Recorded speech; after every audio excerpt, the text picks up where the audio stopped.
शिंपी यांचे कुळी जन्म माझा झाला, परी जीव गुंतला सदा शिवे. नामदेवांचा जन्म 26 ऑक्टोबर 1270 साली नरशी येथे झाला. संत नामदेव लहानपणापासून विठ्ठलाचे निस्सीम भक्त म्हणून ओळखले जायचे. त्यांचे आईवडीलसुद्धा विठ्ठलाची भक्ती करत असल्यानं आपसुकच वारसा त्यांच्याकडे आलेला होता. संत नामदेवांचे वडील नित्यनेमानं विठ्ठलाला नैवेद्य दाखवायला जायचे.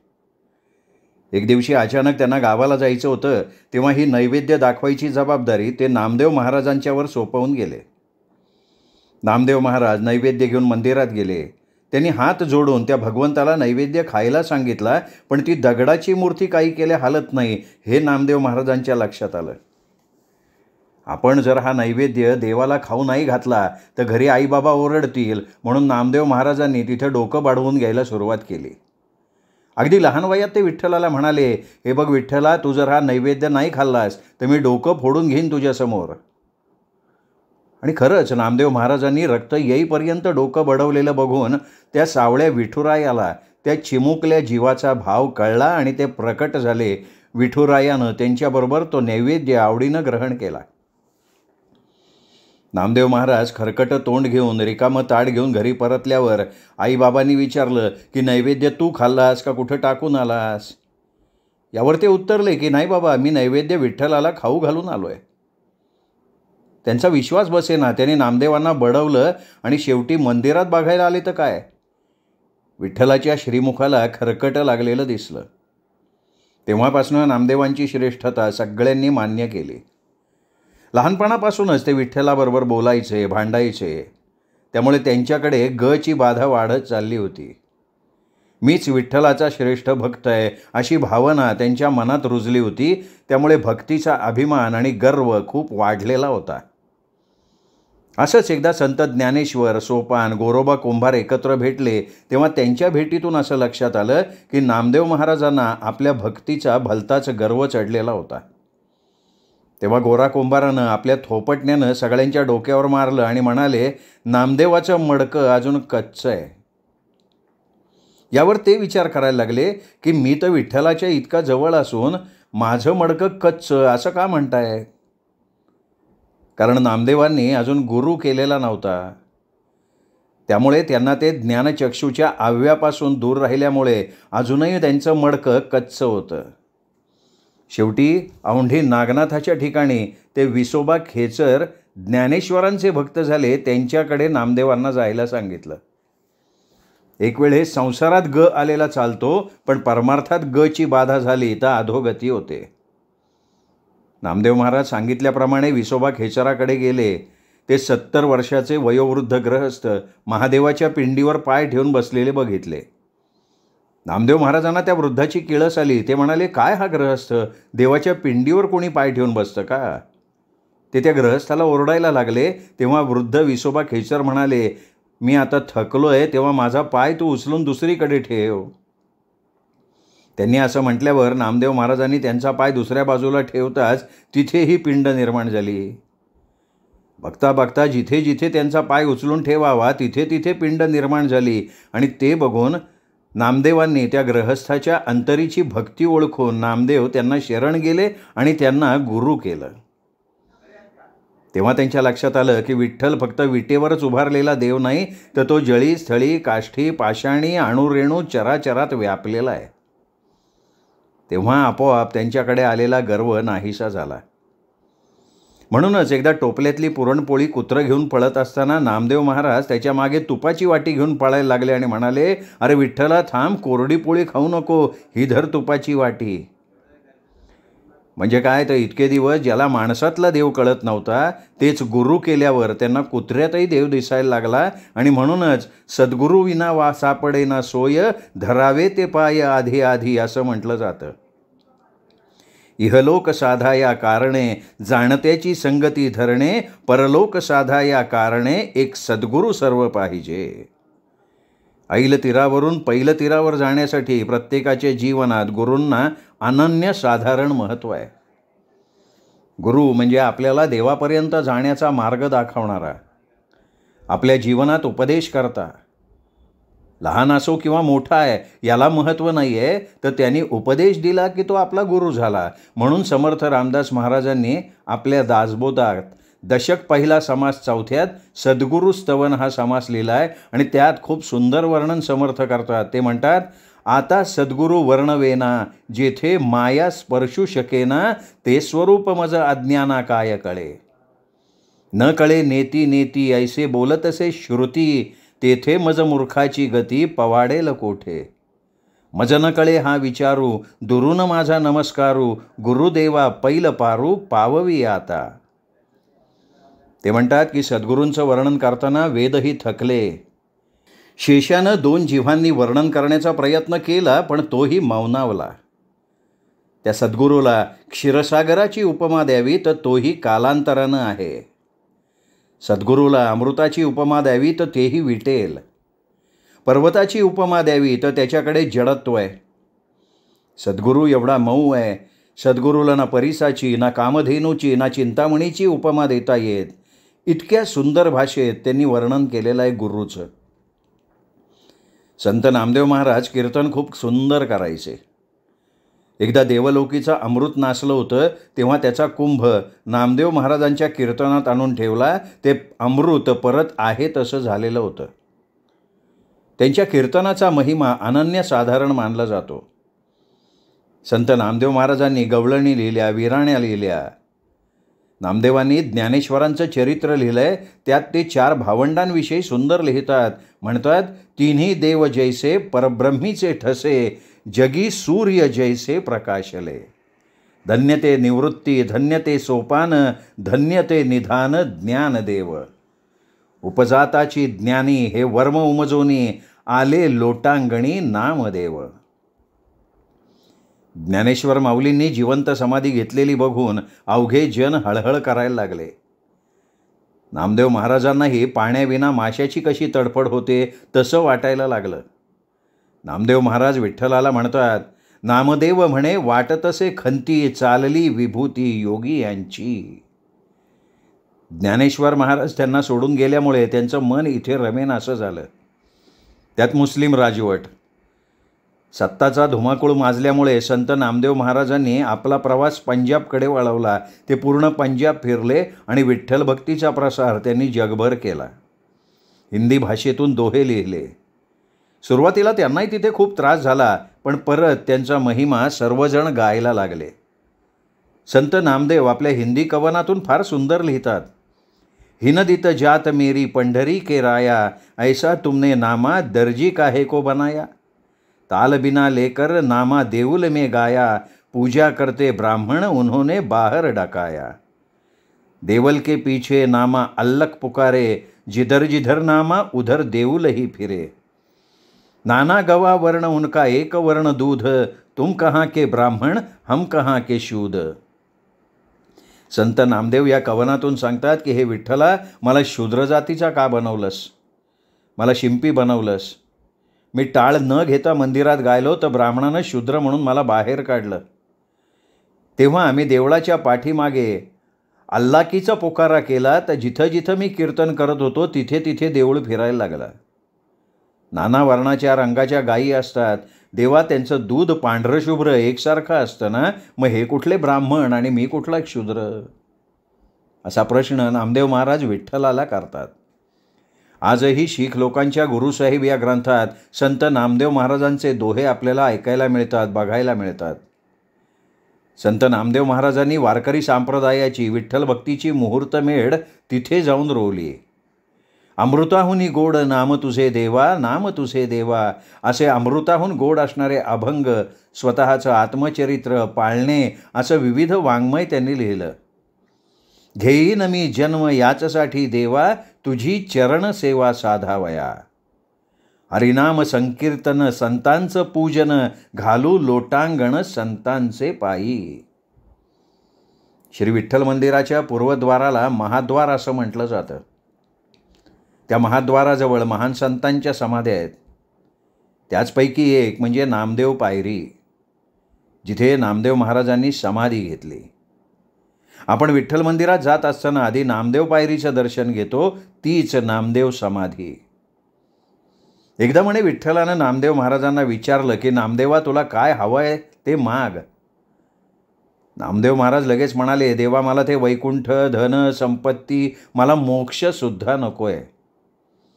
हे भगवंता, तुमच्या येणाऱ्या भक्तांची रज माझ्या मस्तकावर पडेल आणि तुमच्या नामघोषात मी तुमच्या चरणी सदा रत राहीन असं स्थान मला द्या.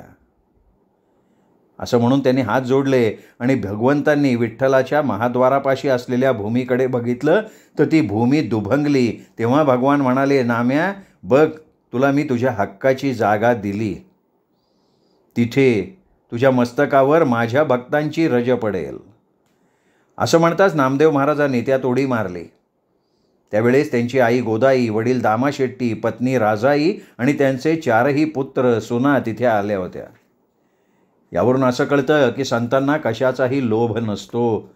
त्यांना आपल्या देवाचा प्रसार करून अखंड त्याचं गुणगान जगानंही गावं हीच आशा असते. म्हणून नामदेव महाराज म्हणतात, वतन आमुचे विराज पंढरी, विठोबा घरी नांदणूक, सेवा करू तेथे नित्य महाद्वारी, नामाचे उपरी जागवू, नामा म्हणे पायरीचे चिरे, संत पाय हिरे वरलेती.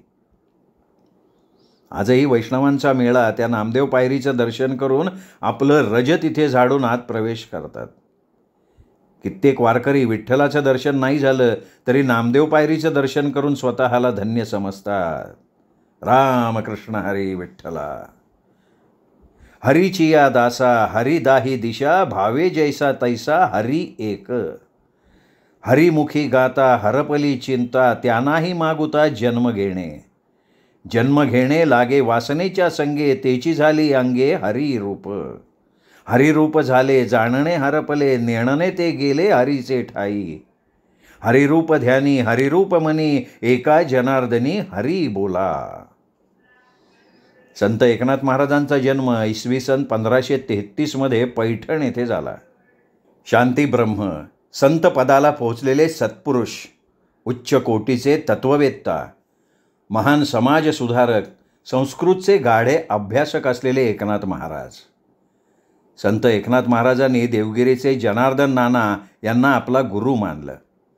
त्यांच्याकडून वेदांत, योग, भक्तीचा अभ्यास शिकला. एकांतवासात खूप वेळ घालवला.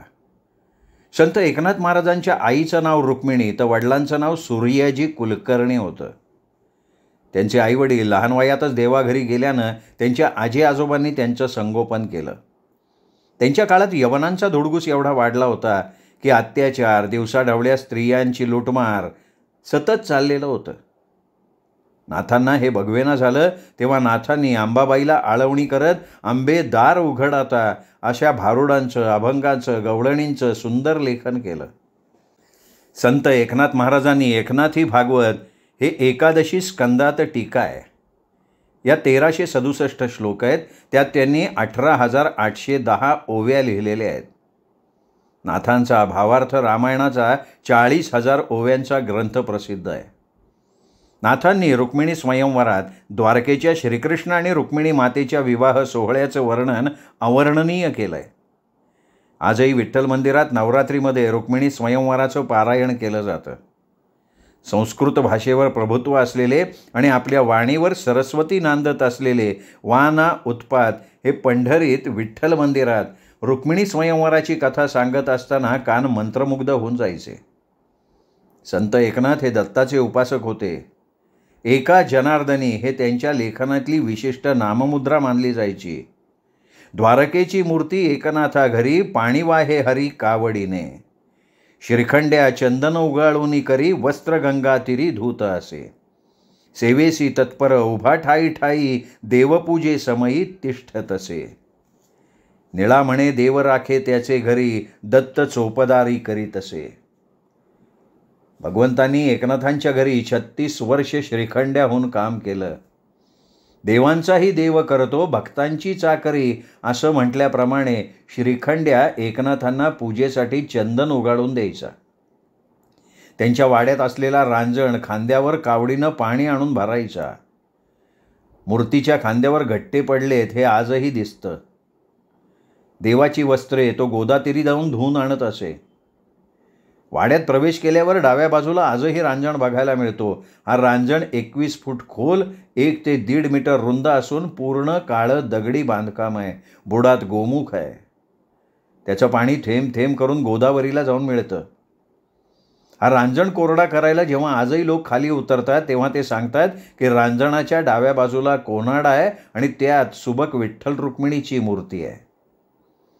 हा रांजण फाल्गुन वद्य द्वितीया म्हणजे तुकाराम बीजेच्या आदल्या दिवशी भरतो.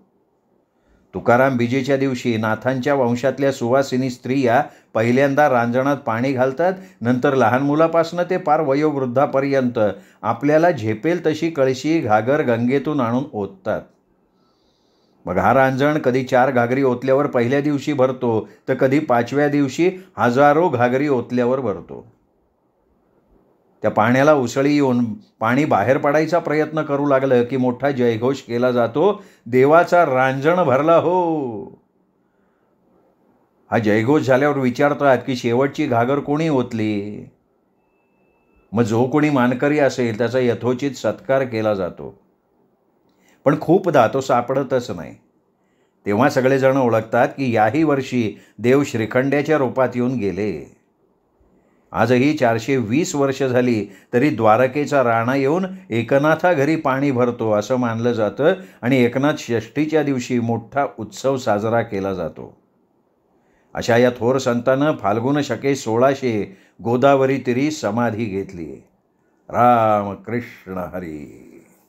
गोपाळपुऱ्यात जनाबाईची झोपडी, देव विसरला तिथं 9 लाखाची बासुडी. गोपाळपुऱ्यात जनाबाई कुणबिन, विठ्ठला संगतीनं आलं तिला भाग्यपण. पंढरपुरात ती जनाबाई बहीण, दिवाळीच्या सणासाठी दिली आळंदीलीहून. मराठवाड्यातल्या परभणी जिल्ह्यात गंगाखेड नावाच्या गावात दमा नावाचा एक शूद्र राहत होता. तो विठ्ठल भक्ती करत असे. नित्यनेमानं पंढरीच्या वारीला येत असे. पण पोटी संतान नसल्यानं तो व्याकुळ झालेला होता. एकदा काय आश्चर्य घडलं, पहाटे स्वप्नात येऊन विठ्ठलानं दमाला सांगितलं की कष्टी होऊ नकोस, तुझ्या पोटी एका मुलीचा जन्म होणार आहे, जी मुलगी तुझ्या कुळाचा उद्धार करेल. दमानं हा वृत्तांत आपल्या पत्नीला सांगितला आणि काही दिवसात त्यांना एक मुलगी झाली. दमानं तिचं नाव जनाई ठेवलं. लहानपणापासून आईवडील करत असलेली विठ्ठल भक्ती बघून जनाबाईही त्या विठ्ठल भक्तीत लीन झाली. 6 वर्षांची असताना ती आईवडिलांच्या बरोबर पंढरीच्या वारीला आली आणि विठ्ठलाचं रूप बघून ती देहभान हरपून विठ्ठलमय झाली. ती त्या मंदिरातून यायलाच तयार होत नव्हती. आईवडिलांनी विनवण्या करून सुद्धा ती जागेवरनं हलली नाही. शेवटी तिचे आईवडील तिला विठ्ठलाच्या मंदिरात सोडून गेले. रात्रभर ती विठ्ठलाचे गुणगान गात बसली होती. ज्या वेळेला ती भानावर आली तेव्हा तिला कळालं की आपण आत्ता इथे एकटेच आहोत. आईवडील न दिसल्यामुळे ती रडायला लागली. सगळीकडे त्यांचा शोध घ्यायला लागली. तेवढ्यात नामदेव महाराजांचे वडील दामा शेट्टी तिथे कीर्तन करत होते. कोण लेकरू रडतोय म्हणून त्यांनी तिची विचारपूस केली, तर तिथे कोणीच नव्हतं. शेवटी दामा शेट्टी तिला आपल्या घरी घेऊन आले. तेव्हा दामा शेट्टीची आई गोणाई जनाबाईकडे रागानं बघत दामा शेट्टीला म्हणाल्या, अरे हिथं 14 तोंड खाणारी आहेत, त्यात अजून ही कशाला भर आणली. दामा शेट्टी म्हणाले, आई अगं हे तर देवाचं लेकरू आहे, आपण खातो त्यातले 2 घास खाईल की. पण जनाई म्हणाली, आजी मी तुमच्या घरची सगळी कामं करीन, 2 घास कमी खाईन, पण मला विठ्ठलापासून दूर पाठवू नका. जनाई नामदेवाच्या घरची दासी बनून राहिली. उठता बसता त्या विठ्ठलाचे गुणगान ती गायला लागली. त्याच्या नामात मग्न होऊन नामदेवाच्या घरची सगळी कामं करायला लागली. जनीनी धुणं धुतलं की पांडुरंग येई तिचं धुणं पिळायला. जनीनं झाडून काढलं की कचरा क्षणात विठ्ठल भरून टाकी. दोघांचा संवाद तासनतास चालत असे. बघणारे म्हणायचे, वेडी ग वेडी जनी वेडी. जनी जात्यावर भल्या पहाटे दळण दळताना त्या विठ्ठलाच्या ओव्या गात असे. ती हळूहळू मोठी झाली, अभंग रचायला लागली. एकदा ज्ञानेश्वर माऊली निघाले असता भगवान श्रीहरी काहीतरी लिहित असल्याचं नेमानं बघितलं. तेव्हा माऊलींनी विचारलं की हे भगवंता आपण काय लिहिताय. यावर भगवान श्रीहरी बोलले, जनीचे अभंग मला एवढे भावलेत ज्ञाना की ते अभंग मी लिहितोय.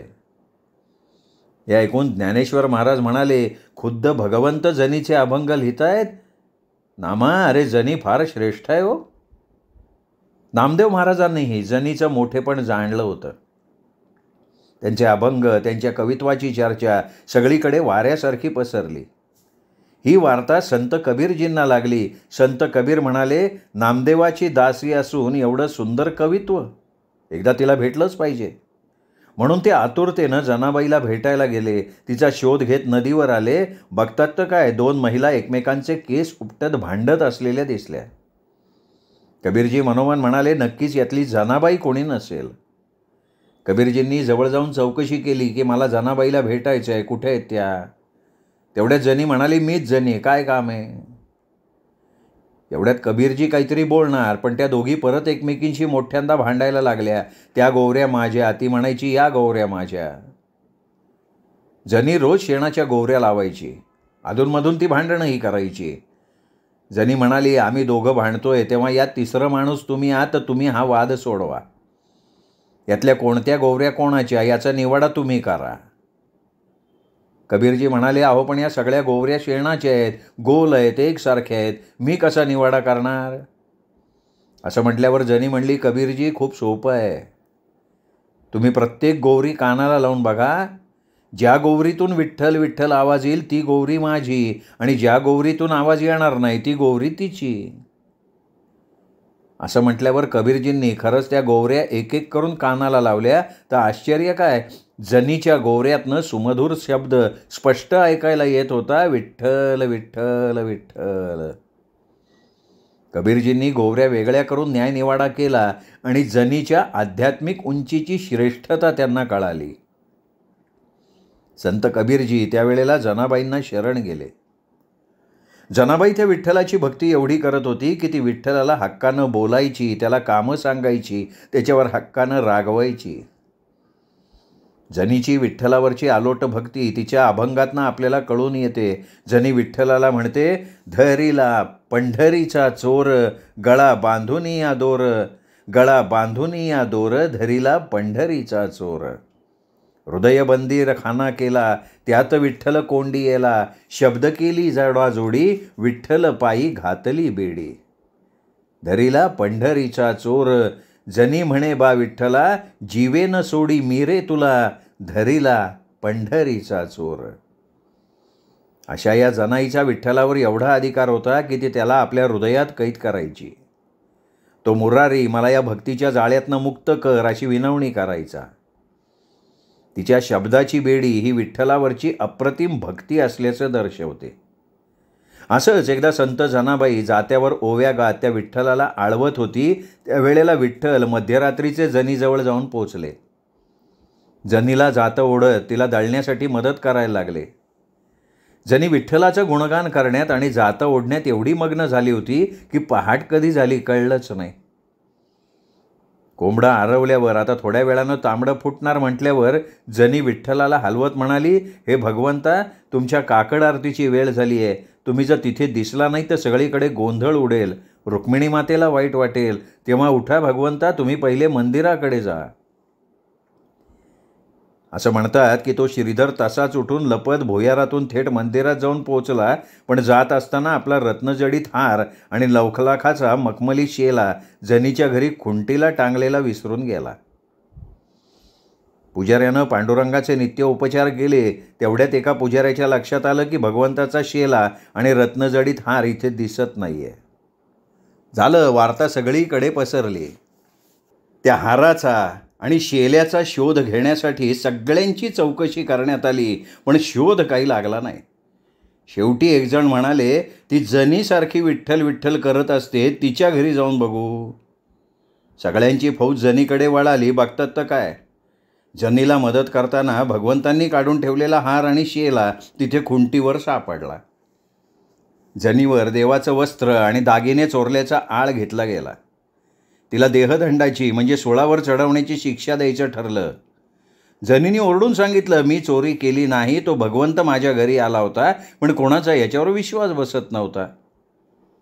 यावर जनीने मौन धरलं आणि नामदेव म्हणाले, विठ्ठल नामा सांगे विनवनी, ही चोरी करणार नाही जनी. कळेना कैसा चमत्कार झाला, आळ चोरीचा जनीवर आला. हे दागिने आणिले घरामध्ये कुणी, चोरी करणार नाही जनी. बोल जने तू हे कैसे घडले, मौन तुझे हे आज मला नडले. कसे मी हे सांगू समजावूनी, की चोरी करणार नाही जनी. तर नामदेव महाराजांचंही कोणी ऐकलं नाही. नामदेव महाराज आणि जनी आतून तुटून त्या विठ्ठलाचा धावा करत होते. शेवटी सगळ्यांसमोर जनाबाईला सुळावर चढवलं तेव्हा जनी मनातनं त्या माधवाशी भांडायला लागली आणि म्हणाली, रोज तर माझ्या मदतीला येत होता आणि आज माझ्यावर चोरीचा आळ आलाय, तो कुठे बसलाय? हे बघ विठ्ठला, मला मरणाचं भय वाटत नाही, पण तुझ्या भक्ताची लाज ठेवण्यासाठी तरी धाव. ती आर्त टाहो फोडत होती आणि काय नवल घडलं, त्या सुळाचं पाणी पाणी झालं आणि आकाशवाणी झाली की जनी निर्दोष आहे. मीच तिच्या मदतीला गेलो होतो, मीच ते दागिने तिथे ठेवलेले होते. हा सगळा दृष्टांत बघून सगळ्यांच्या लक्षात आलं की जनाबाई किती महान होत्या. धन्य होती ती जनाबाई, जिच्या गोवऱ्या विठ्ठल विठ्ठल म्हणायच्या. आपल्या मुखातनं हरिनाम येत नाही. आणि अशी ही जनाबाई साऱ्यांना ठाऊक आहे. ती पहिली माझी ओवी ग म्हणत प्रत्येक स्त्रीमध्ये नव्यानं नांदताना आजही पाहायला मिळते. अशा या जनाबाईचा फाटका संसार ते विठ्ठलानं ओढलेलं जातं, त्याची कांबळ, तिची गाडग्या मडक्याची उतरंड आजही जपून ठेवलेली आहे. सर्व भाविक भक्त गोपाळपुराला मोठ्या कौतुकानं जनीचा संसार बघायला जातात. विठ्ठल जनीच्या घरापासून मंदिराकडे गावलेला भुयारी मार्ग आजसुद्धा आपल्याला बघायला मिळतो. आपला टापटीप देखणा संसार बघायला कोणी येतं का? पण जनीचा संसार अवघ्या महाराष्ट्रभर सगळ्यांना माहिती आहे. तिने स्वतः संसार न करता विठ्ठलाचा संसार मांडला, म्हणून तो सिद्धीला गेला. आपण स्वतःच्या संसारात एवढं गुरफटून गेलो आहे की त्याचा पूर्णतः विसर पडला आहे आणि जनाबाईनं हा संसार त्याचा म्हणून केला आणि देवत्वाला पावला. अशी ही जनी तिच्यावर आळ आल्यापासून खिन्न खिन्न राहायला लागली. तिला या जगात कशातही रस वाटेना आणि एक दिवशी तिची प्रज्वलित ज्योत त्या विठुरायाच्या शीतल ज्योतीत विलीन झाली. जनी म्हणे, जोड झाली विठोबाची, दासी नामयाची म्हणून या. जय जय राम कृष्ण हरी. श्रोते हो, आषाढ घन या स्मिता कवडे लिखित कादंबरीचा हा भाग इथेच संपला. पुढचा भाग ऐकण्यासाठी उद्या भेटूयात साहित्य पंढरी या कथाकथन चॅनलवर. तोपर्यंत रामकृष्ण हरी, वासुदेव हरी, विठ्ठल विठ्ठल विठ्ठल विठ्ठल.